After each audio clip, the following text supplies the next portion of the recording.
It takes a while to get your head around this, but if you're a scientist who wants to study the light, you need to go somewhere dark.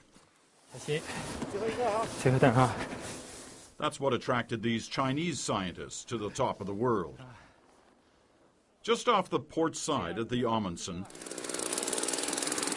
they're putting artificial sunlight through the ice to see what might happen to the ocean below as climate change causes the ice to thin or disappear.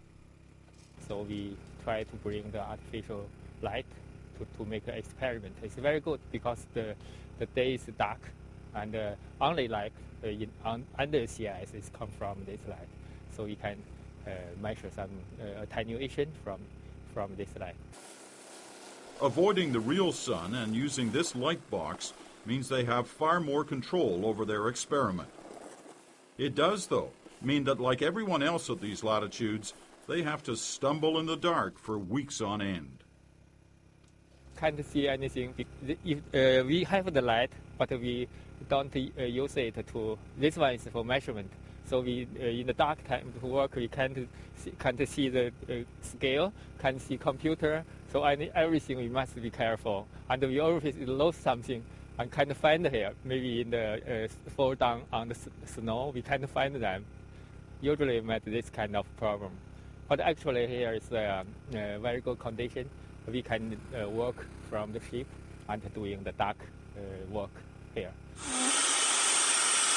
Matthew Asplin is up on the deck, ready to send off a weather balloon. He's trying to see if more open water in a warming Arctic will mean wilder weather and more storms. He's also dealing with adjusting to life without sunrise and sunset. You know, when I first told my brother that I was coming up here, he thought the coolest part was just that.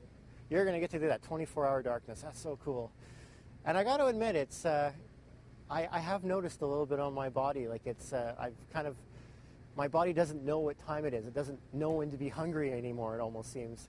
And ironically, that's the only way we really can keep track of time is what time the meals are. Breakfast, lunch, and dinner, they're the constants. They're at 7:30, 11:30, and 5:30, so... And on the bridge, Captain Stéphane Julien says at this time of year, it can be tough sometimes to get people moving. But we feel that it's not within our nature to do so. It's to be in an environment like that. So after a few weeks of that, we start to see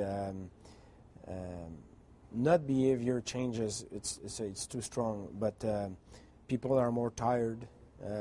It's harder to wake up in the morning. It's 9 o'clock when you're in the office. At 9 o'clock, everything is rushing crazy on the office, and the day is starting. And here at 9 o'clock, you see people still with a cup of coffee because it's still dark, and you feel it's midnight. So it is a little difficult. Where we are parked, the sun sets in mid-November, doesn't rise again until later in January. For an hour or two each day, a sliver of light on the horizon bathes this frozen world in a sort of twilight. But here's where our story takes a strange twist. In recent years, the Inuit have reported a brighter sky at this time of year, longer periods of twilight, and occasionally a sun on the horizon, at a time of year where there should be none. Their stories caught the attention of Wayne Davidson. He's a resident of Resolute Bay, and his website is full of pictures of strangely shaped suns and other light phenomenon. After much discussion, they are thought to be light tricks caused by a warming planet. You have this bending of the light just because of the change in the index of refraction here. So John Hanasak is a professor with the Center for Earth Observation Science at the University of Manitoba. The U of M is leading the mission on board the Amundsen. No one is exactly sure what's causing the phenomenon, but most agree it has something to do with the warming air bending the Arctic light. The theory may be complex, but you don't need a laboratory to see what different densities can do to light. Basically, the water in the glass is more dense than the air on the outside. So you get, the effect of this is to change what's called the index of refraction. and basically that sort of caused a bending of the light, essentially what happens.